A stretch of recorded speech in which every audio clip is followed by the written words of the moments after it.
There is a simple expectation most of us carry when we imagine islands: sunlit beaches, palm trees whispering in trade winds, the slow, reassuring pulse of surf. We picture postcards and postcards' promises, safe tourism, clear maps, tidy histories. Now picture something different: fog clinging to a stone rampart at dawn, wind that sounds like voices in an empty language, a ditch that yields pottery unlike anything in the textbooks. Picture archaeologists arriving not with the smug confidence of solving a neat puzzle, but with hands stained by peat and the look of people who have just found a contradiction so deep it will not be dismissed. That contrast, between our tidy expectations and what the earth keeps insisting on revealing, is the opening door for this story. We will walk through that door together. I'll ask you to imagine with me, and I'll also ask that you remain skeptical, not the kind of cynicism that hardens curiosity, but the precise, careful doubt that sharpens the senses. Because every time we unearth a fragment of the past from an island's soil, we are not simply recovering objects. We are confronting questions that press at the seam between what we know and what we still cannot explain. Let me promise you something up front. This is not a catalog of oddities for entertainment only. These are discoveries that reshape how we measure human movement, religion, trade, and myth. Some of them suggest lost voyages that would rewrite maritime history. Others point to social structures that do not fit comfortably into our neat cultural boxes. In every case, the evidence is stubborn and often contradictory: radiocarbon dates that refuse to agree, bone chemistry that hints at far-traveled diets, stones cut with tools no one expected to find in that era. We will meet artifacts that smell faintly of seaweed even after centuries, skeletons found in positions that look deliberate but follow no burial patterns our textbooks have catalogued, and inscriptions that might be a script or might be something else entirely. I will lay out competing theories when they exist. I will name dates, measurements, and cultures where scholars have been able to place them. I will also leave open the questions that remain. That balance, between the measurable and the mysterious, is where the true human drama lives. Picture this: you stand on a narrow causeway between two cliffs, the ocean below a flat sheet of pewter. The air moves in tides of its own, and the ground beneath your boots is soft in places, as if the island is breathing. The excavation tent flaps behind you, and inside there is a ledger, dusted with peat and salt, where the smallest flake of pottery is catalogued with the same gravity reserved for royal decrees. Somewhere nearby, a trench reveals a row of post holes that extend farther than any settlement pattern predicted. The team argues. A geochemist runs her tests. The results tangle instead of resolving. You are not a remote spectator in this image. You are the viewer, the listener, the one invited to walk these narrow causeways at dawn, to run your fingers along the edges of a stone that someone thousands of years ago left where it had absolutely no business being, and then to feel the hum we do not yet know. That hum is the engine of human wonder. Keep it alive, and we'll find that even the islands we think we know have secrets that demand our attention. The first time I understood how islands could hide such stubborn puzzles was watching an excavation team clear peat from a shallow pit in the lee of a dune. They called it simple work: find, bag, record. The peat peeled like a page, and tucked inside was a shard of pottery glazed in a color I'd never seen in island finds. Not the bright, imported hues of medieval trade, not the plain earthenware of local craft, but a glassy blue with microline veins that caught the light. The shard's composition, when tested, suggested minerals from a place 3,000 miles away. The initial reaction is always the same: contamination, mislabeling, some procedural error. Then the rest of the context refuses to be dismissed. Nearby were post holes suggesting a large structure of a style unknown for the region, a layer of ash with a radiocarbon date that did not fit the expected timeline, and the remains of fish species that only lived in waters far offshore. The team rewrote their logbooks. And then the literature. Those small, stubborn anomalies multiply like mirrors. Each reflection complicates the picture, until the familiar shorelines of history blur into something more complex and, frankly, more human. This story is crafted in the voice of an on-site narrator who knows the science but prefers to tell it as a human drama. I will not hide the uncertainties. Where dates clash, I will present both and explain why both are plausible. Where theories diverge, I will show you the arguments like a map with red paths and blue paths.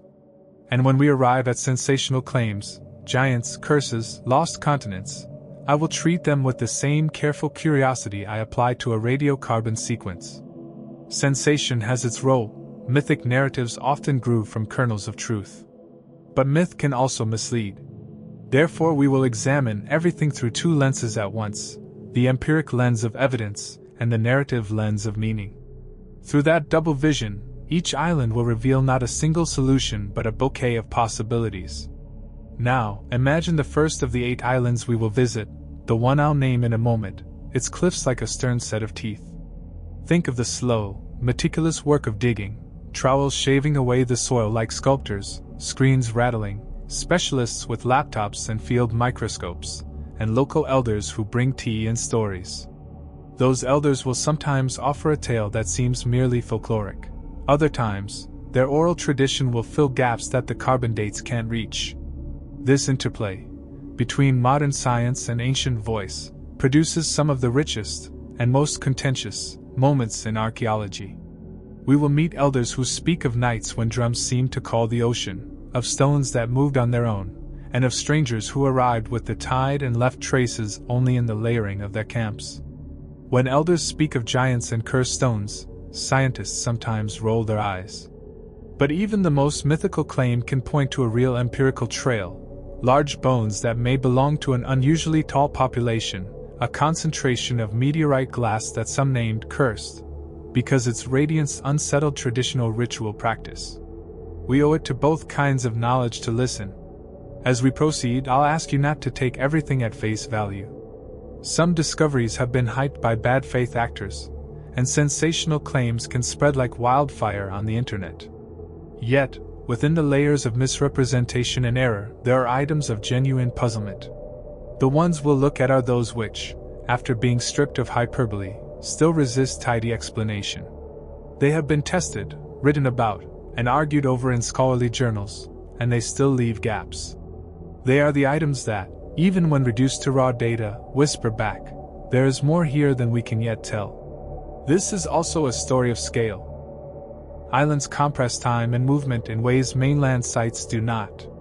A tiny volcanic shelf can be a crossroads or a cul-de-sac, depending on currents, ice ages, and the navigational courage of people long gone.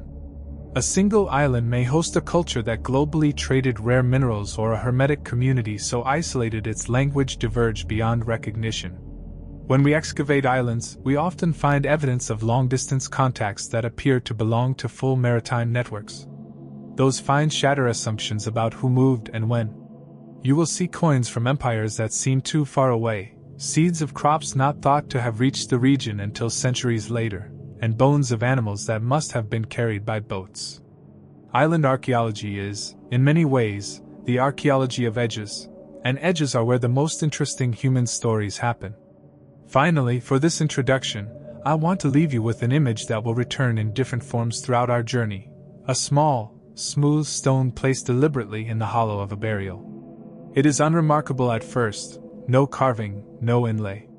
But when analyzed, the stone's isotopic signature aligns with a volcanic niche hundreds of miles away, microscopic where indicates it was gripped the way a pendant would be. Traces of resin on its surface match ritual adhesives used in another culture's ceremonies.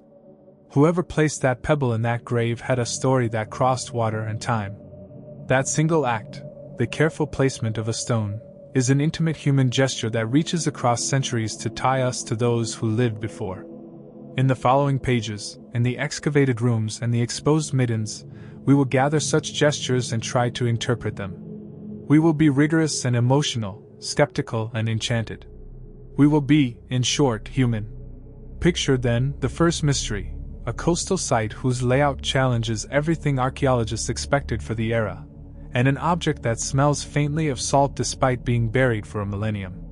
Imagine the voices in the tent arguing about stratigraphy, the geologist peering through his loupe, and the local storyteller who refuses to be silent. This is where our first real excavation begins. The trench will reveal more than a structure. It will reveal a set of questions that broaden into a debate about ancient voyages, cultural exchange, and the limits of our models. We will examine the pottery, the bone chemistry, the architecture, and the myths. We will consider the possibility that the island was a hub for a lost maritime network, and we will also consider the conservative alternative: trade by intermediaries, not by direct contact. We will end that segment with the kind of open question that keeps scholars writing papers and laypeople returning to the internet to argue. We still don't know. On to the first discovery. The island, small enough to walk around in a day but large enough to host a 1,000-year story, rises like a low spine above the sea. The site sits on a windward shelf, protected by a shallow lagoon and overlooked by steep, weathered bluffs. Its elevation is modest, no more than 30 meters at the highest point, but those 30 meters protect tufts of hardy grass and the bones of structures built of rounded stone. When excavation began, the team expected a fishing village, a scatter of hearths, pits for drying fish, a few modest storage rooms. Instead, what emerged was a planned layout, walls forming quadrants with alignments precise enough that one of the lead archaeologists likened it to grid planning. Post-hole patterns suggested a roof structure far larger than the population the island could plausibly support. There were also docks, a set of slips cut into the bedrock and lined with basalt, suggesting construction effort that far exceeded the labor available on a tiny island. Radiocarbon dates clustered unpredictably. Charcoal from hearths returned dates spanning 5 centuries, suggesting either continuous occupation far beyond what anyone predicted, or repeated seasonal returns by groups we had thought nomadic. The pottery was the first clear anomaly.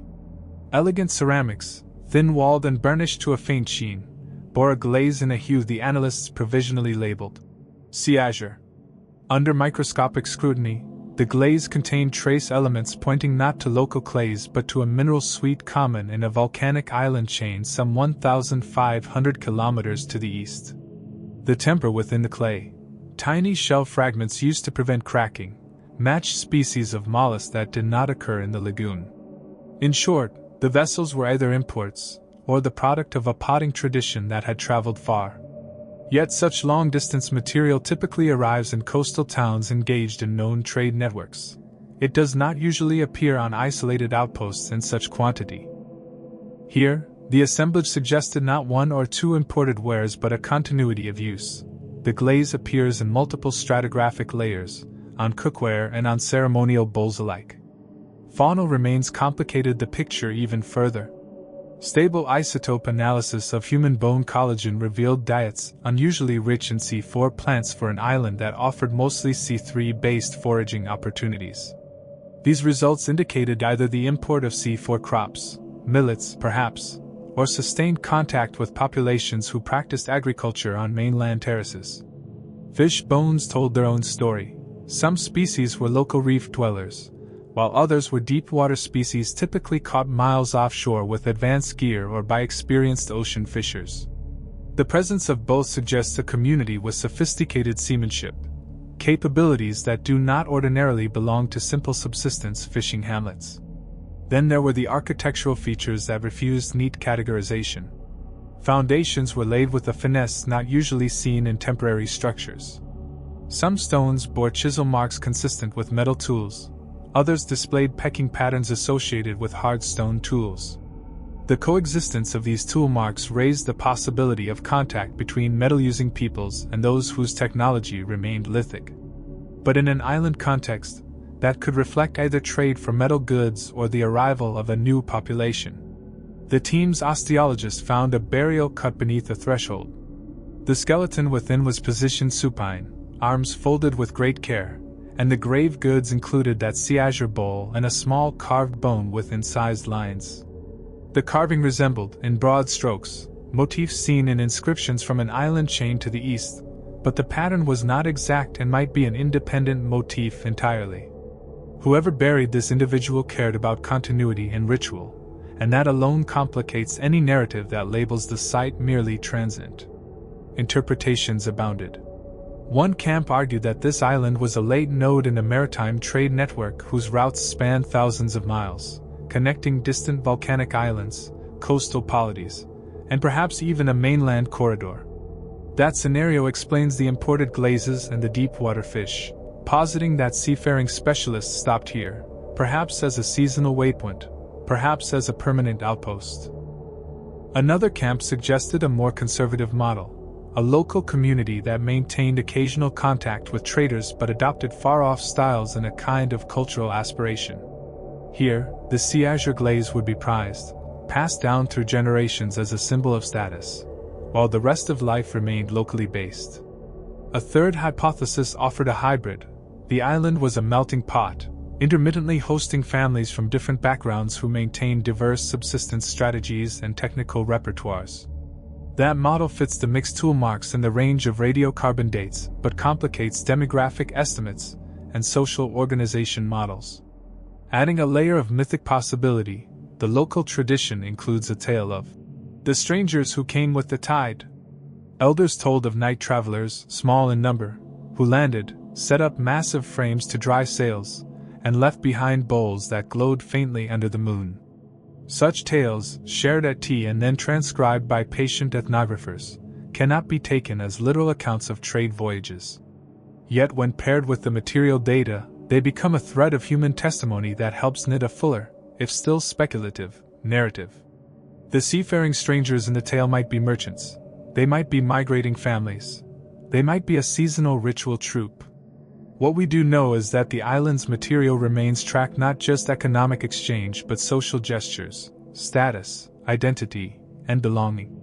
Crucially, some elements resisted neat categorization into any proposed model. Radiocarbon dates on organic residues taken from the inside of the sea azure bowls returned ages that predated the metal tool marks by 2 or 3 centuries.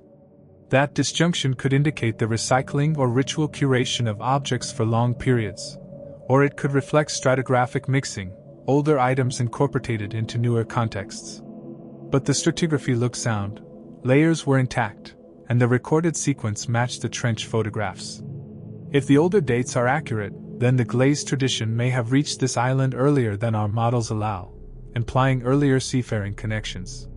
Conversely, if trade networks were established earlier, that has implications not only for this island but for regional models of connectivity and for the timing of technological diffusion. The osteological finds add more nuance. Among the skeletal remains, 2 individuals showed evidence of healed fractures in the forearm consistent with long-term rowing or repeated physical stress in a particular motion. Is this trace of occupational stress a clue to specialized seamanship? Possibly.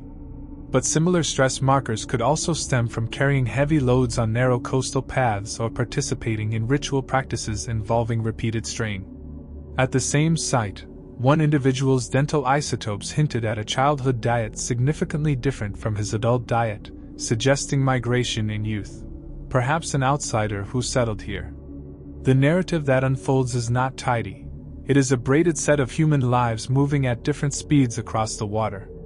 Still, for all the evidence, a stubborn question remains: why build such substantial docks and structures on an island with limited arable land and a precarious freshwater supply? One practical answer holds that the island's strategic location made it a convenient stopover for vessels making long voyages, offering shelter from prevailing winds and a sheltered lagoon for repairs. Another, more speculative, wonders whether ritual obligations required some communities to maintain island sanctuaries where objects and people from disparate places converged. This second possibility aligns oddly well with the mix of domestic and ceremonial goods found in the same context, and with oral traditions that speak of the island as a place of coming together, of bargains struck at tide's edge.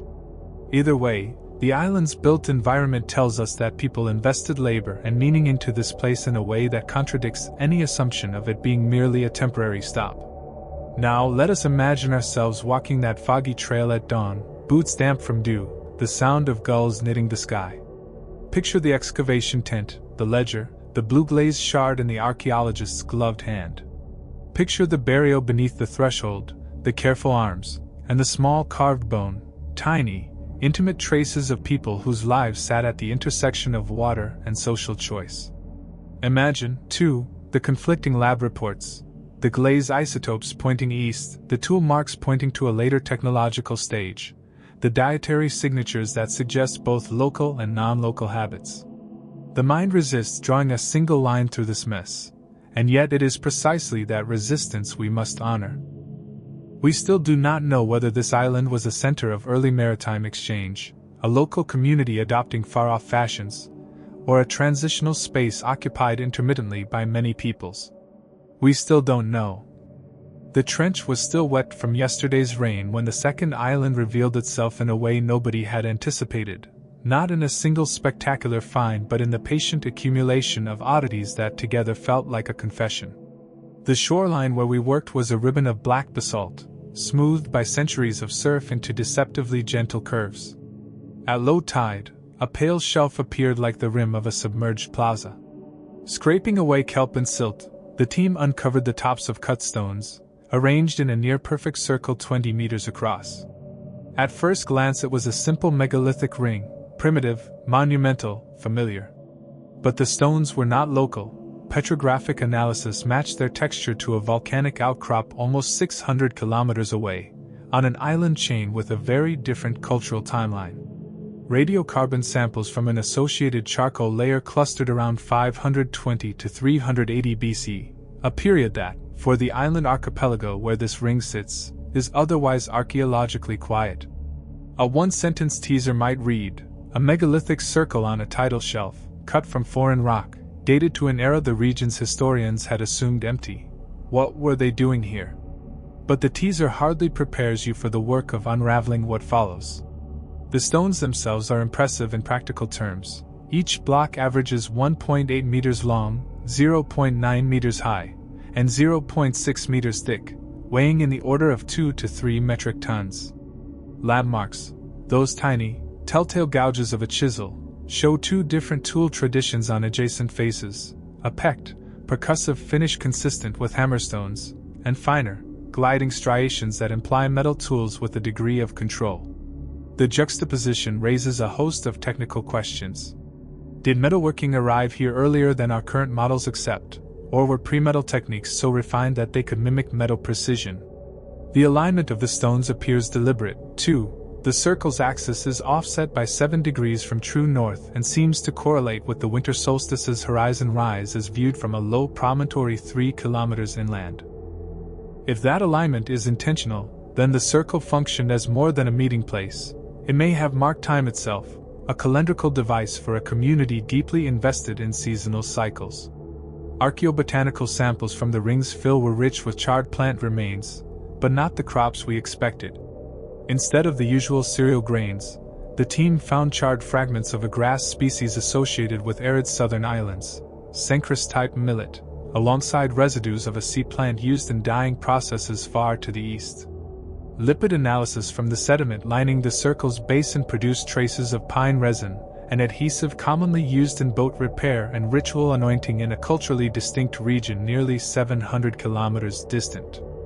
Faunal remains included both local littoral shellfish and the vertebrae of pelagic fish, indicating expeditions into deep water. Taken together, the botanical and faunal signatures sketch a picture of long-range mobility, or exchange and ritual practice tied to seagoing technology. Now, let's be fair, there are several ways to read the evidence.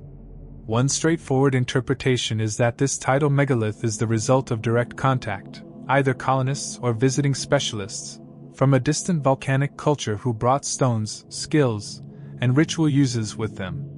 This would imply seafaring capacities able to move heavy cargo, and specialized knowledge across hundreds of kilometers in the first millennium BC. That is not impossible. Other maritime cultures of the era navigated vast distances, but it would require us to revise assumptions about vessel size, provisioning, and the social organization necessary for such expeditions. A competing theory suggests intermittent trade by long chains of middlemen, objects and practices diffuse stepwise, each coastal community passing along knowing and material, so the stones themselves might have originated elsewhere but been worked locally using locally available methods. In that view, the metal-like tool marks are the product of an independent, emerging technology rather than direct contact with metallurgists. A third, more radical hypothesis posits a ritual network, islands connected not by economic exchange but by ceremonial specialists, pilgrims, if you will, who traveled to maintain a shared cosmology. In this model, the stones are sacred tokens, moved for their symbolic weight rather than their practical function, and the circle served as an Icelandic temple where rites were performed to renew seafaring pacts. But here's where it gets tricky. Inside the circle, buried beneath a thin matrix of shell and ash, the team found a cache of objects that complicate each neat narrative. There were fragments of textile with a woven pattern rare in the region, threads incorporating a mineral pigment derived from deep ocean manganese nodules, tiny glass beads whose chemical signature tracks to coastal communities 3 island chains away, and a flat, polished disc carved from a green stone the locals call sea glass, but which, when analyzed, turned out to be a form of chlorite collected from a specific fjord southerly of the chain.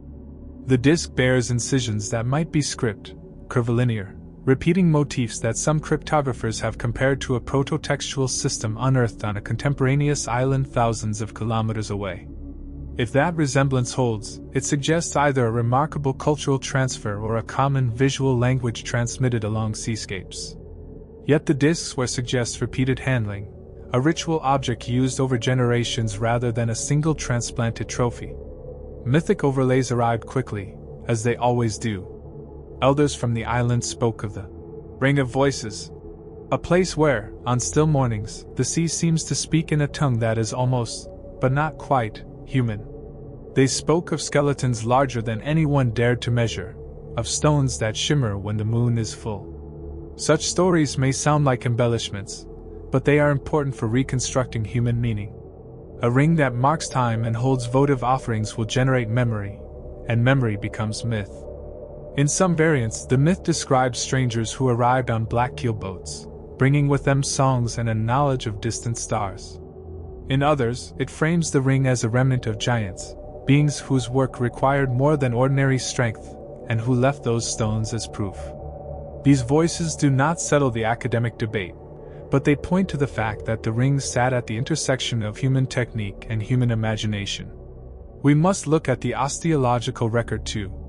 Skeletal remains near the ring display muscular attachments and enthesial changes indicative of sustained upper body exertion, consistent with hauling and rowing. One rib fragment bears a healed incision, analyzed as a surgical cut with precision suggesting anatomical knowledge beyond what the region's foragers normally practiced. Does this indicate a community with advanced medical practice? Or were these marks the traces of ritual scarification, a cultural badge of those initiated into long-distance sailing? The answers are elusive. Yet each piece of data nudges the narrative. This was probably not a simple fisher stead. It had specialists, rituals, and artifacts that traveled. Picture yourself standing on that tidal shelf at dawn, feet damp, the megalithic stones rising like the teeth of a sleeping beast. Imagine the air filled with the smell of pine resin, the faint tang of seaweed, the glint of beads catching the morning light. Hear the earth under your hand as you trace grooves left by ancient tools, and imagine the hands that once rounded those faces, perhaps from a culture that sang a different song. The technical evidence can make us cautious. Tools, dates, isotopes, these are hard anchors. But the mythic and the material together create an effect stronger than either alone. Still, for all the cross-disciplinary data, we arrive at tensions that refuse clean resolution. Were these stones moved for trade, for ritual, or as a sign of colonization? Did the circle represent syncretism, a meeting of maritime peoples who shared ritual practices, or the imposition of an external cosmology? We still don't know. Away from the tidal circle, the third island's mystery arrived like an echo from another age, slow, insistent, and increasingly impossible to ignore. This island sits at the mouth of a wide channel, its center dominated by a raised plateau crowned with the remains of a stone complex. The complex is compact but dense, with interlocking rooms, long storage features, and most unexpectedly, a clump of burials arranged in a manner that defies local customs. The skeletal remains here are notable not only for their number but for their stature. A cluster of 6 adult individuals display bone lengths and joint dimensions consistently larger than the regional average by an estimated 15 to 25%. These are not caricatures of legend. Osteometric analysis places their heights within a range that would be described as robust, adults averaging perhaps 1.95 meters for males and 1.8 meters for females in a population where average stature tends to cluster around 1.7 and 1.55 respectively. That degree of difference suggests either a genetically distinct subgroup or, less romantically, interpopulation and mixture resulting from migration. The one-sentence teaser might be, an elite necropolis with unusually tall skeletons and artifacts that predate local metallurgy. Was this an isolated giant lineage, a socially privileged class, or something else entirely? At the same site, several iron objects were found in contexts that conventional chronology would not support. Small iron rivets, fragments of a thin sheet with corrosion patterns suggesting advanced smelting, and a pair of tools with a ferritic composition were recovered from layers that, by multiple radiocarbon dates from preserved plant fibers and hearth charcoal, should predate known regional ironworking by several centuries, dated to roughly 900 to 700 BCE. Metallurgical analysis complicates the picture. The iron is not meteoritic. Its microstructure reveals a cold-forged pattern consistent with bloomery processes, and trace elements suggest a smelting source associated with rich iron-bearing bogs found on continental coasts rather than the island's volcanic interior. In short, either ironworking reached this island earlier than expected, or iron objects arrived through exchange or migration. The presence of iron in elite graves hints at social stratification tied to technology, but the direction of causality remains ambiguous. Cultural material from the plateau includes luxury imports alongside utilitarian items, intricately woven textiles with dyes based on imported indigo compounds, pottery with slipped surfaces uncommon in the archipelago, and carved ivory inlays likely from marine mammals hunted far to the north.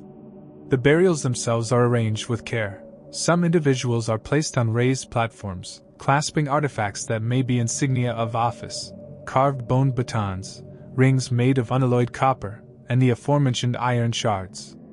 The layout of the necropolis suggests an elite identity defined not simply by wealth but by access to rarities and technologies that set them apart from their neighbors.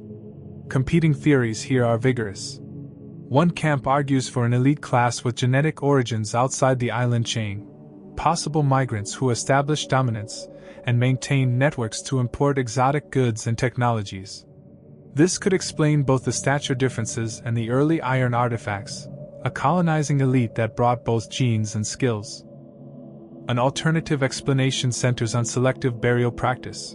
Perhaps these tall skeletons are not representative of a separate population but are the result of social selection, athletic or warrior classes elevated in death to preserve symbolic status, with imported goods placed to mark their role. The iron could then be prestige items obtained through trade, not evidence of local ironworking. A third hypothesis suggests a hybrid scenario, a community that periodically received visiting specialists, metallurgists, voyagers, or ceremonial leaders, whose presence influenced both material culture and genetic admixture over generations. There is a mythic dimension here too. Local legends tell of the Bale Men, figures who walked taller and cast longer shadows, who could lift beams single-handedly, and whose voices rattled like distant thunder. Such tales were treated with polite skepticism by earlier archaeologists. Yet when the first robust osteometric study confirmed unusual stature, the mythology demanded a second look. Could the Bale Men be memory of a real phenotypic group, preserved in folklore? Or did the myth serve as a social dramatization, an exaggeration used to enforce social boundaries, mythologizing a class whose power seemed supernatural to ordinary islanders? The legend becomes a lens that focuses community memory on anomalous bodies, making the physical evidence resonate with narrative. But consider also the climate and subsistence context. Paleo-environmental data reveal that the plateau had, in its heyday, access to freshwater springs and arable terraces, resources that would support a sedentary population with surplus production. Stable isotope analysis from dental enamel indicates varied early childhood diets among the elite, with some individuals showing isotopic signatures of mainland cereal consumption and others reflecting a marine-heavy diet. This heterogeneity argues for a population formed through different life trajectories, maybe outsiders who arrived young, or islanders whose childhoods were spent in other environments. In other words, the necropolis could be the final chapter of various narratives woven together: migration, childhood movement, social selection. Picture walking through the plateau's whispering grass, the sun slanting across the carved ivory, imagining a society where stature, even in subtle increments, translated into authority. Picture the iron glint beneath a loose slab, the smell of oxidized metal mingling with sun-warmed peat. Imagine standing where a ritual once took place, where those tall individuals were laid with implements that proclaimed their difference. Yet the evidence resists a single interpretation. Are we seeing population replacement or social stratification? Did iron arrive through direct colonization or through the hands of traders and itinerant smiths? We still don't know. The plateau's story does not end with bones and iron. It continues in the small things that make a life legible across centuries. The beads threaded on a cord, the repair padding of a wooden paddle, the polish on a tool handle from generations of human hands. Microwear analysis on one copper ring showed repetitive lateral rubbing consistent with being worn on a finger while hauling nets or ropes. A residue in its inner bezel matched plant tannins used in leatherwork, which suggests a maker's life that combined maritime labor and craft. Ancient DNA sampling, conducted carefully to protect both remains and local sentiments, revealed a pattern that made headlines in a field used to slow, incremental revelations. The tall individuals clustered genetically in a way that hinted at admixture with a continental population, but not one identical to any single modern group. Their mitochondrial haplogroups mixed with local lineages, suggesting female-mediated gene flow, while some Y chromosome markers were distinct enough to suggest a male lineage that entered the population at some point and left an outsized demographic imprint, perhaps the result of a founding group or elite male line. Yet genetic data rarely tell us everything. Genes show movement over generations. They do not explain the social scaffolding that makes a tall body into a leader or a ritual figure. Now, let us be fair.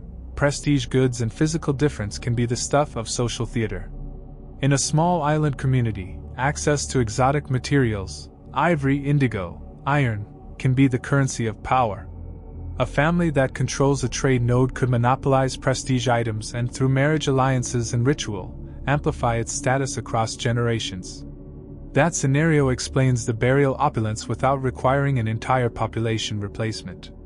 But the consistent skeletal size differences and the isotopic diversity in childhood diets complicate that picture.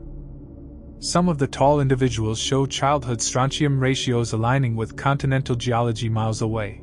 Others record diets that swing from marine to terrestrial in ways suggestive of movement during formative years. It implies a social world where people moved more than we thought, where childhoods might have started on one shore and ended on another, and where identity was built from movement itself. Myth does not sit quietly beside these dry data. The Baal men, folklore persisted in oral narratives as an axis of both fear and admiration. Old storytellers described them as carriers of rituals that could calm storms and as the ones who taught certain knots and chants to the islanders. The tales also served a political purpose. By framing past elites as larger-than-life beings, current elites could both anchor themselves in a heroic past and create distance between themselves and ordinary people. That is a familiar sociological mechanism. But the myth's persistence where skeletal and isotopic data corroborate exceptional bodies suggests a tether between story and reality. Myth may have embellished, myth may have obscured, but myth also preserves social memory, and memory is often a palimpsest of truth and invention. Picture yourself on the plateau near dusk, the sky a bruise of purple, the carved ivory catching the last light like a promise. Imagine walking where those tall figures once walked, feeling the uneven ground underfoot that supported terraces and spring-fed fields.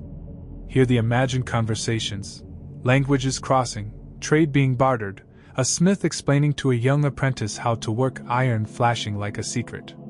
Now imagine the ethical weight of excavation. Each fragment we lift is someone's ancestor, and every theory we spin runs the risk of misreading a culture into being what it was not.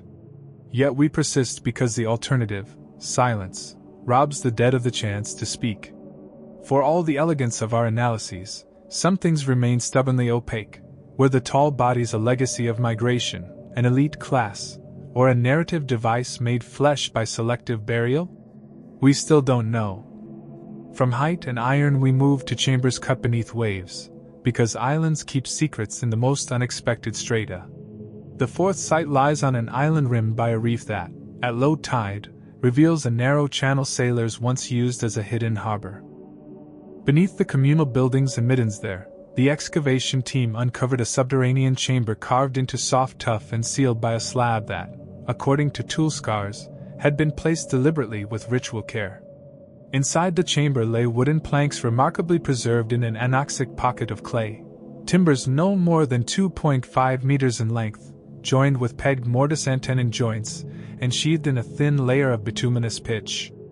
Alongside the planks were nails whose morphology suggested Bronze Age metalworking, and a carved plank bearing an incised panel that at first glance looked like a navigational map blending coastline outlines with stylized star patterns. Radiocarbon dating on the wood produced a range clustered tightly around 1200 to 1050 BC, a period when long-distance voyaging was possible in some parts of the world but not, according to many models, in this particular archipelago. A one-sentence teaser would be, a sealed wooden chamber with ship timbers and an incised map-like panel dated to the early 1st millennium BC. Who built this vessel, and where was it bound? The construction details are fascinating and demand attention. The mortise and tenon technique indicates a carpentry tradition with knowledge of load-bearing joints. The pitch's chemical signature includes terpenoids consistent with conifer resins used in distant northern forests, and the nails contain a copper-tin ratio suggesting bronze working in a context where bronze was rare. The carved panel, under microscopic analysis, revealed pigments applied in a deliberate palette, brown red ochre, powdered calcite, and a trace element consistent with lapis-like minerals that would have been exceedingly rare locally. The panel's lines form not only terrestrial coastlines but also an arrangement of 5 points that, when compared to star charts, could represent a rising constellation used as a navigational bearing. If so, the map is both a practical tool and a cosmological instrument, a seaman's chart that binds navigation and ritual. Now, let's be fair, contested interpretations abound. One camp sees the timber and the panel as the remains of an actual ship that reached this island and was ceremonially buried, perhaps to honor a captain or to inter a vessel perceived as life-giving. In that scenario, the presence of northern resins and bronze nails indicates either direct contact with distant shipwrights, or a long chain of procurement that supplied exotic goods. A competing view considers the chamber an inland replica, a shrine that mimics a ship, constructed to house ritual or to symbolically represent the vessel that brings seasonal abundance. Many ancient maritime cultures have ritual boats not intended for the water, and the wooden planks could be part of such a deliberately symbolic construction. A third hypothesis cleverly synthesizes the two. Perhaps an actual ship made landfall and was ritually dismantled and then reconstituted as a shrine, its timbers repurposed to form a sacred house that enshrined both memory and material. Complicating everything further are the human remains found in an outer alcove of the chamber. The skeleton of an adult with isotopic markers suggesting a childhood spent in a high-latitude coastal environment, paired with stable nitrogen and carbon ratios indicating a lifelong diet rich in marine mammals, seals or large fish, rather than the small reef fish common to the island. The cranial morphology was within local variants, suggesting either assimilation or intermarriage. Artifactually, the individual carried a set of pendants carved from whalebone, their decorative motifs curiously similar to petroglyphs found on islands several hundred kilometers to the northwest. Genetic analysis points to a mixed ancestry, supporting the idea of movement of people as well as goods. Together these data suggest a person who either voyaged far or whose family had maritime ties stretching across oceanic expanses. Mythic narrations added a layer of theatricality. The island's oral tradition tells of the ship that sleeps, a vessel taken ashore after a storm and interred so sailors could speak to it in lullabies, asking it to rest so it would not take others in revenge. Old songs, recorded and transcribed, describe a ritual speech that names the stars and the bears of the sea, binding navigation to ritual language. Whether the chamber is a literal hull bury for safety, or a symbolic shrine constructed from ship salvage, the overlap of material and myth suggests a common human impulse to negotiate the sea's unpredictability with acts of ceremony. Picture yourself lowering into that sealed chamber at dusk, the air tasting faintly of pitch, your flashlight catching the carved panel as if a ghostly chart still guided hands that no longer exist. Imagine tracing the incisions and feeling, at the edge of your reasoning, the possibility that skilled seafarers once navigated by a shared map that combines sky and shore. Yet for everything that is measured, the wood's dendro window, the resin's terpenoid signature, the nail's alloy, some questions remain stubborn. Did a single seafaring culture possess these crafts and voyages? Or do we see a tangle of cultures interlacing their techniques? Was the chamber a shrine or the remnant of a real ship? We still don't know. Islands seem to hoard anomalies. The fifth excavation, discovered beneath a spit of black sand, presented a paradox of chronology. A burial mound containing human remains associated with artifacts whose technological profiles belong to very different eras. The mound, roughly 12 meters in diameter and rising a modest meter above the beach, contained stratified layers. Near the surface lay shell middens and pottery typical of late first millennium sea coastal communities. Lower down, in a sealed pit, lay an object that stopped the team cold, a slab of finely worked basalt engraved with a linear, repetitive pattern that, stylistically, belongs to an artistic lexicon usually associated with Bronze Age crafts dated to circa 1600 to 1400 BCE. The linear motif was interrupted by inlaid metal studs of an alloy that analyses suggested were of an advanced composition, perhaps indicating lost metallurgical knowledge. Radiocarbon dating on organic residues associated with the basalt slab returned two conflicting ranges.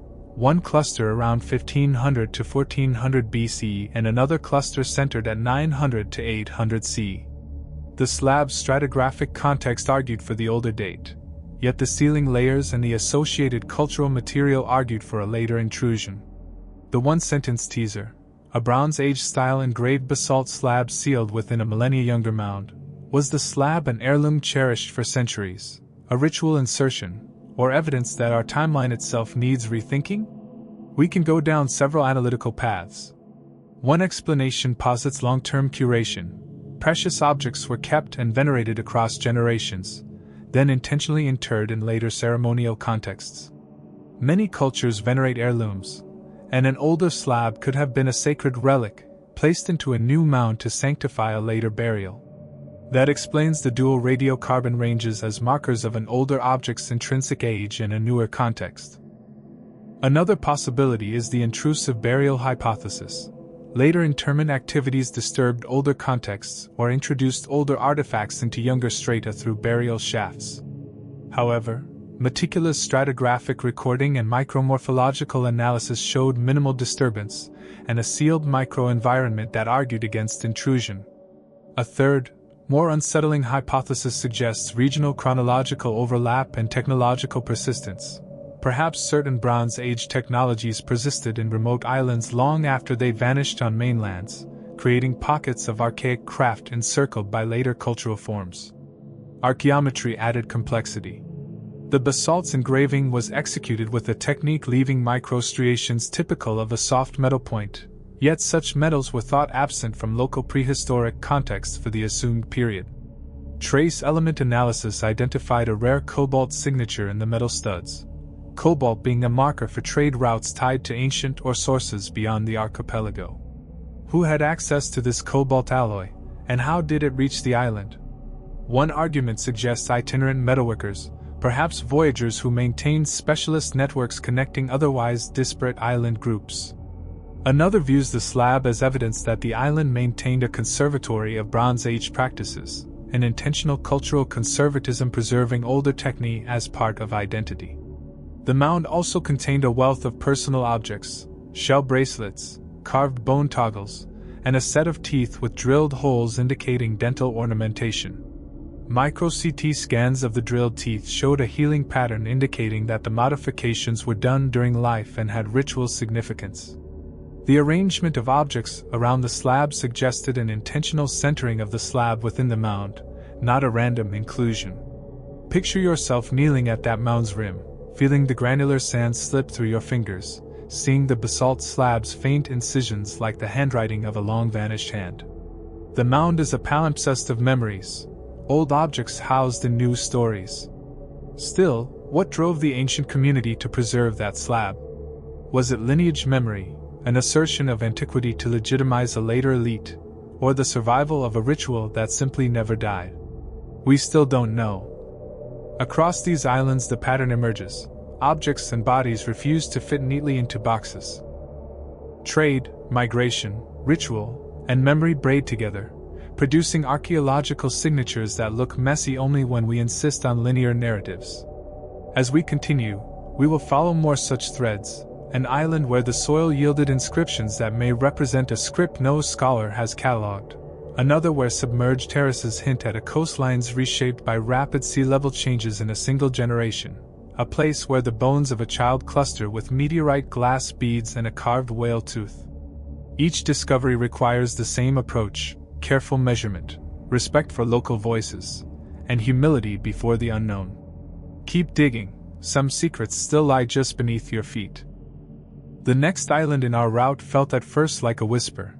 Low, marshy, its center a flat plain where reeds bowed like an audience to an invisible master. On that plain the team found a scatter of flat stones, each roughly the size of a dinner table, partially buried and arranged in no obvious order. Once cleared, however, the stones revealed incisions, lines, dots, repeating spirals, and a few motifs that looked uncannily like characters but refused to match any known script. Radiocarbon dates taken from charcoal trapped beneath one stone clustered around 300 to 100 BC, placing these markings firmly in an era when writing systems were proliferating across the region but when islands in this chain had been, by most accounts, late adopters of inscriptional technologies. The one-sentence tease would be, a field of incised stones that might be a script, or might be something else entirely, a public display of signs whose meaning has been lost to the tides. That suggestion barely scratches the surface of the layered discoveries that followed. The stones themselves vary in size from 0.6 meters to nearly 1.4 meters in length, and are made of a dense hornfels that local geology does not produce. Petrographic analysis matched them to a provenance 2 island groups away, which raises the initial question of transport. The incisions bear microstriations consistent with a soft metal stylus rather than a hard stone. The stroke depth is remarkably uniform, implying a practiced hand and a technique repeated with ritual care. Some stones bear weathering consistent with long exposure. Others show a patina that suggests they had been buried soon after inscription. This patchwork of exposure implies repeated episodes of use and concealment. A public script used, then hidden, then reused, perhaps across generations. When the team attempted to transcribe the marks, patterns emerged but refused to yield a lexicon. Certain sequences repeat in particular orders. Others cluster with iconographic images, a stylized whale here, a pair of concentric circles there, that hint at a mix of semantic content and symbolic markers. Could this be a fully developed script encoding language? Or is it a mnemonic system used in ritual contexts to summon ancestral names or maritime rites? Comparative analysis offers tantalizing but inconclusive echoes. Some motifs resemble petroglyphic panels from a northern archipelago dated a few centuries earlier. Others hint at influence from mainland pictorial languages. If it is a script, it is either a regional innovation or a hybridized notation system born of crossing cultures. Now, let's be fair. When faced with undeciphered inscriptions, scholars often divide into camps: those who see writing and those who see decoration. The writing camp in this case points to the pattern repeats, and the apparent syntactic ordering of certain signs. They argue that repetitive sequences mirror grammatical structures, with certain clusters functioning like numerals or markers of relational syntax. The decorative camp counters that repetition can be ritual, not grammatical, and that the accompanying iconography ties the marks to ceremonial sequences rather than to the encoding of speech. A third, interdisciplinary view tries to reconcile these positions. Perhaps the stones serve dual purposes, both as public records, lists of lineages, navigational portents, and as ritual aids, mnemonic devices for chants. In this synthesis, the stones would be either fully script nor merely decoration, but a hybrid technology of memory shaped to maritime needs. Adding depth to the debate are residues recovered from the stone's surfaces. Microscopic sampling revealed traces of soot and powdered pigments, red ochre, ground calcite, and a binding agent whose chemical signature resembled a plant-based gum found in distant estuaries. In some cases, the soot sits within incised grooves in a way suggesting painted letters rather than carved motifs. Were these stones once brightly pigmented, their strokes vivid against the coastal horizon? The idea of painted scripts invites another possibility: performative inscription.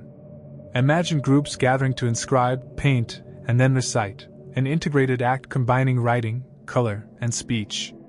That performative dimension would align with ethnographic parallels where text and song fuse into ritual performance. Local oral tradition provides both color and confusion. Elders spoke of the tongues of stone, a field where, on certain nights, older women would retreat to sing names into the grooves and to offer fish and small tokens. The songs are recorded as call and response forms, their refrains punctuated by names and directions, names of stars, currents, particular reefs. The songs, as transcribed by ethnographers, show formulas that could plausibly map onto sequences found on the stones. If the stones functioned as mnemonic anchors for the songs, then their role might be less about representing direct speech and more about supporting oral transmission across generations. That possibility highlights a single truth: literacy is not only ink on a page, it can be embodied in rock and performed in ritual. Those who like sensational explanations will point out a particularly strange detail. One stone bears an inlay of a small circular disc made of a shiny, black mineral identified as a meteorite glass known to fall in sporadic showers along certain latitudes. The disc is set into the stone with meticulous fluting and bears a short sequence of 3 glyph-like marks next to it. Meteorite glass carried power in many ancient cosmologies. Its incorporation into an inscribed panel could elevate the whole field into a locus of celestial memory, a place where sky and stone converse. Myth told by the islanders speaks of nights when a star fell and hid its tongue in the earth. And the elders' stories treat one stone in the field as the place where a star sleeps. Whether that sleeping star is literal meteorite glass or a metaphor for ancestral presence, the effect is the same. People invested meaning in a set of incisions and protected that investment across generations.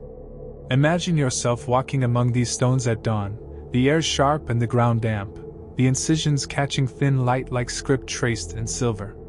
Hear the recorded songs in your mind, call and response against the wind, and feel the weight of both the meteorite inlay and the soot within grooves faded by centuries. Try to map a grammar in your head. Feel the exhilaration of a pattern that almost resolves into meaning. Yet, for all the pattern recognition and the poetic overlay, the scholarly chasm remains. Are these stones a true script encoding sound and meaning in an alphabetic or logographic form? Are they mnemonic panels designed to support oral recitation? Or are they a ritual shorthand blending symbol and song in a technology of memory peculiar to literal cultures? We still don't know. Not far from the stone field, another island offered a different kind of puzzle, a coastal terrace system submerged in a way that suggested abrupt environmental change rather than gradual sea level rise. The shoreline here is littered with terraces cut into the volcanic bedrock, each terrace separated by a neatly stepped drop of roughly 0.8 to 1.2 meters. At first glance, the terraces seem like ancient agricultural plots, squat fields for sweet potatoes or taro, engineered to hold soil and fresh water. But what confounded geomorphologists and archaeologists alike was the presence of intact habitation floors and hearths on terraces now a full 2 meters below present high tide, sealed under a gentle layer of marine silt. Radiocarbon dates from plant remains in the habitation floors clustered around 1200 to 1000 BC, while microfossil data and coastal sediment cores suggested that sea level rise occurred in a narrow window, perhaps a few decades, not over centuries. If true, this implies a catastrophic event, a local subsidence, a rapid glacial melt pulse, or a tsunami that permanently altered the coast within a single human lifetime. The one-sentence teaser, Submerged terraces that record a sudden, rapid reshaping of the coast in barely more than a generation. How did communities adapt, and where did they go? The terrace's construction shows careful engineering. Stone retaining walls, each standing about 0.6 to 1.0 meters high, were mortared with a lime-rich paste that preserved botanical impressions, mats, woven reeds, even the outlines of stored tubers. Some terraces contain storage pits lined with clay, and pollen analysis suggests an intensity of cultivation that, in aggregate, could support a dense, sedentary population. Abandoned tools, adzes with polished hafts and fish hooks more elaborate than contemporaneous designs elsewhere, indicate a community with sophisticated subsistence strategies. Their sudden abandonment, however, becomes the central mystery. Why would people leave carefully tended terraces and mortared storehouses intact? There is no sign of a siege, no mass graves, and the hearths show evidence of being put out not in haste but with the slow ritualized extinguishing common and planned departure. Various hypotheses have been proposed. One proposes a climatically driven event, the drainage of a distant ice dam leading to a rapid pulse in sea level and coastal subsidence. Another considers tectonic activity. In this region, earthquakes and accompanying subsidence can transform coasts in catastrophic ways. A third, more human-centered interpretation posits that a trading shift or socio-political upheaval prompted planned relocation. In that scenario, the community would have ritualized departure, putting away tools, sealing storage pits with deliberate care, and carrying what could be carried. Each scenario carries implications. A sudden environmental catastrophe reframes resilience and forced migration in ways that resonate with modern sea level anxieties. A planned relocation indicates complex social networks able to mobilize and resettle populations at scale. Then there is the child's burial found in a sealed cove that was likely sheltered from wave action. The child, wrapped in matting and set with a small carved whale tooth and a necklace of meteorite glass beads, was placed with ritual care. The meteorite beads are especially puzzling. Their number and clustering parallel the inlaid disc found in the inscribed stone field, suggesting a shared cosmological vocabulary linking skystone with child and cove. Was the child a ritual offering time to calm the sea? Was the necklace an amulet to protect a soul in transition? Or was it an heirloom placed with someone who was known to be leaving? The combination of sealed terraces, careful abandonment, and celestial materials entwines environmental, social, and cosmological threads into a braid that resists a single unraveling. Imagine standing on the present shore, the terraces drowned beneath lineations of blue you cannot see but can intuit, feeling the rock's old engineered geometry in your feet. Picture the child's beads, each a tiny sliver of space reaching down to touch a life, and picture the community that may have walked away singing names into grooves carved on far stones. The archaeological record yields structure and ritual, environment and emotion. Yet we still lack the map that would let us plot a single cause and effect. Was it catastrophe, slow negotiation, or ritualized migration that reshaped these coasts? We still don't know. The eighth island waited like a withheld breath, a crescent of black sand pinned against the reef, its interior scarred by gullies that sang when the wind passed through them. On its highest ridge, where scrub gave way to an exposed slab of bedrock, the team uncovered a line of carved monoliths standing in a shallow arc. Each monolith measured between 2.2 and 3.4 meters tall, their faces smoothed and then incised with humanoid reliefs and geometric lattices. The one-sentence teaser is this: a ring of towering carved monoliths with iconography and skeletal remains whose genetic signals cross expected oceanic boundaries. Were these markers of a distant lineage, remnants of an early voyaging elite, or something stranger? The monoliths are monumental in a landscape otherwise small and intimate, their weight and workmanship implying coordinated labor on a scale that suggests organized authority and shared purpose. Radiocarbon dates from charcoal sealed beneath the stones cluster around 600 to 450 BC, though organic residues trapped in crevices yield later epiphenomena that show active use and reworking into the late 1st millennium CE. The monolith's dimensions and placement matter. Set on a subtly elevated terrace of roughly 40 by 60 meters, they create sight lines across the lagoon, framing sunrise on a distant headland and setting a visual axis that links tide, land, and horizon. Their scale is not accidental, it is architecture writ in the vertical plane. The carvings themselves mix human physiognomy with exaggerated proportions, elongated torsos, hands with disproportionately long fingers, and faces with a single incised band across the eyes, a motif shared, surprisingly, with rock art panels catalogued in a continental coastal fringe a full 2,000 kilometers to the east. Petrographic analysis indicates the stones are local basalt, but the carving technique betrays a dual-tool tradition: deep, forceful gouges consistent with heavy hammering and refined, shallow incisions that suggest a metal-tip tool used for finishing. Microstratigraphy within the incision planes captured microscopic plant fibers and a resinous binder, implying the carvings were once highlighted with colored pigments and bound in a lacquer that also served to preserve the image. If the pigments are original, they included compounds whose trace elements point to sources not found locally, cinnabar in small amounts, and a blue mineral consistent with a lapis-like source on a distant island chain. This mix of local stone and exotic finish suggests a community that both produced monumental sculpture in situ and accessed materials, and perhaps stylistic models, across vast distances. Underneath and around some monoliths, lab teams discovered burial pits with multiple individuals arranged in complex orders. Osteological analysis revealed remarkable heterogeneity. Some skeletons showed tall, gracile builds with cranial shapes within local variants.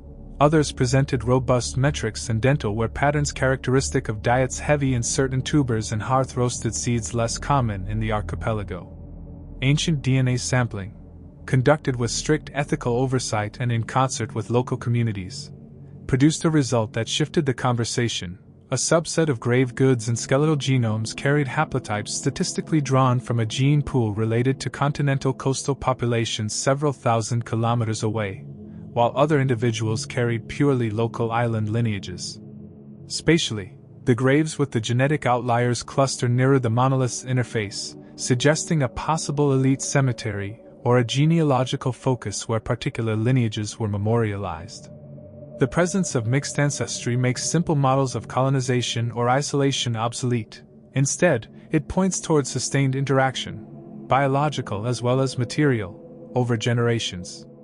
Material culture accompanying the burials was equally provocative.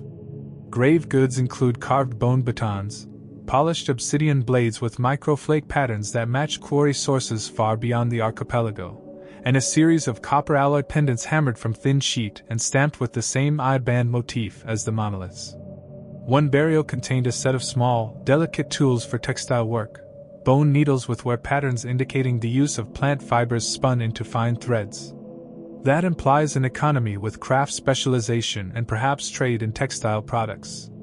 Intriguingly, a set of whalebone combs bore rough incisions that, when compared with combs from a northeastern littoral, displayed striking parallels in form and dimension.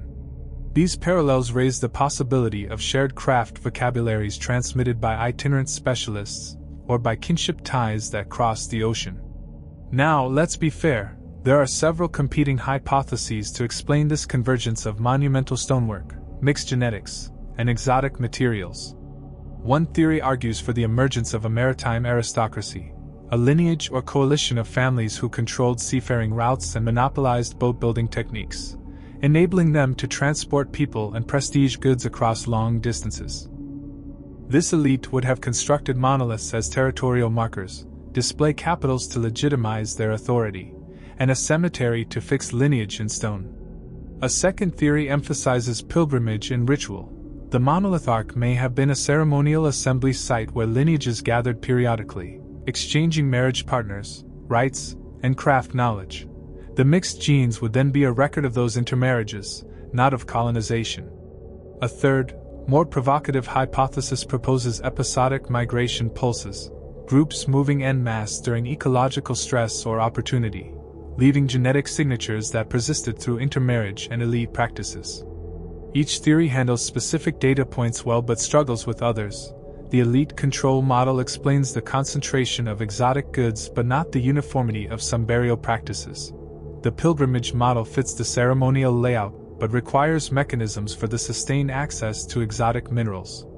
The migration model accounts for genetic shifts but does not explain local continuity in other cultural practices. Complicating these archaeological hypotheses are powerful local narratives that conjure giants and sea-born ancestors. Islanders tell of the Tall Brothers, a mixed lineage who arrived on black-hulled canoes and taught stone-cutting and weaving as if both were parts of a single revelation. In other versions, the monoliths are said to be markers for an oath, an ancient treaty written in stone between sea peoples and landkeepers, a pact to share fisheries and safe harbors.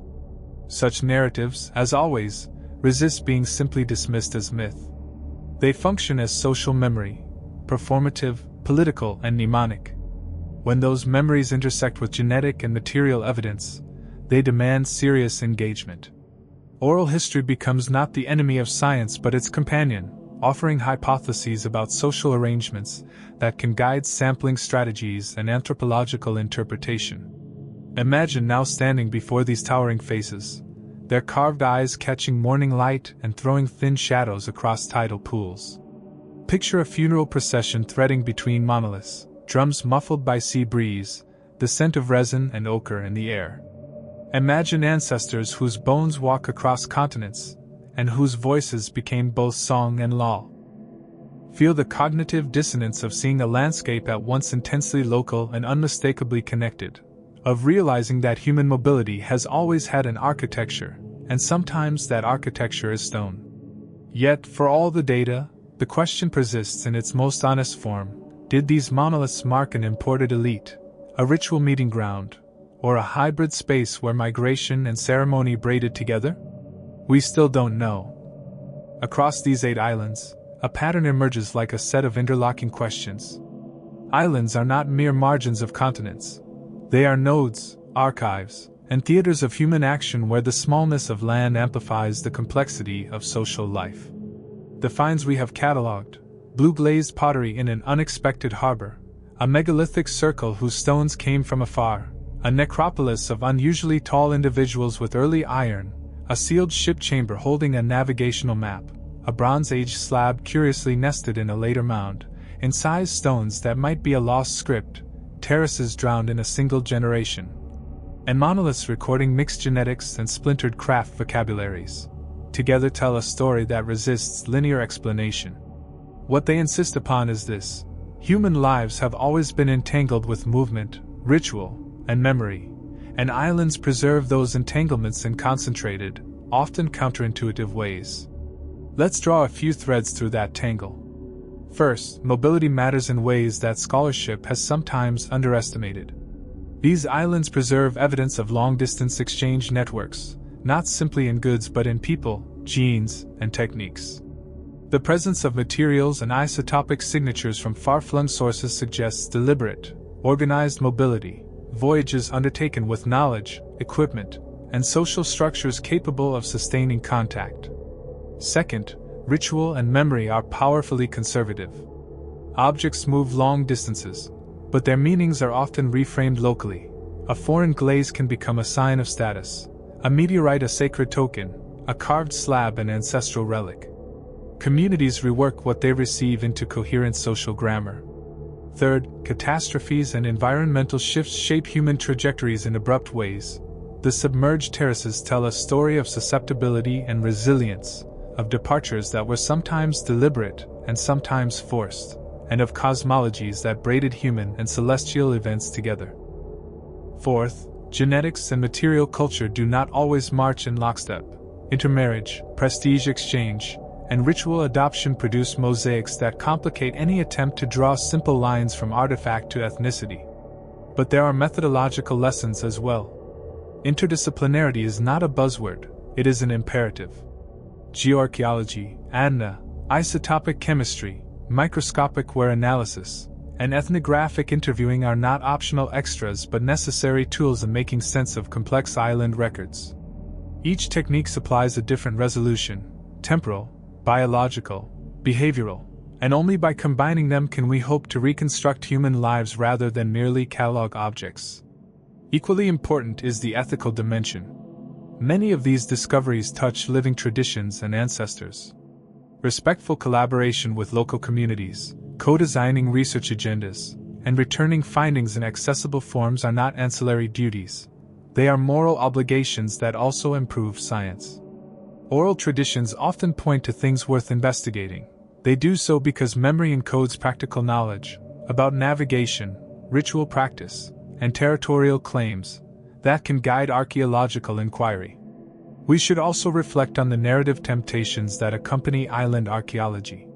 Giants, cursed stones, and lost continents make compelling headlines, but they also distort public understanding. Sensationalism can drown out nuance, and misrepresentation can harm communities that cherish their pasts. That said, mythic elements should not be dismissed out of hand, rather, they should be contextualized. Myths often preserve kernels of socio-political memory, treaties, migrations, ritual innovations, that archaeology can sometimes confirm or at least examine with respect. The human tendency to create grand stories about monumental things is itself a data point. It reveals social valuation, symbolic economy, and the political uses of the past. What, then, do these islands tell us about ourselves? They remind us that human life is improvisational and cumulative. People cross water for many reasons: trade, marriage, ritual, refuge.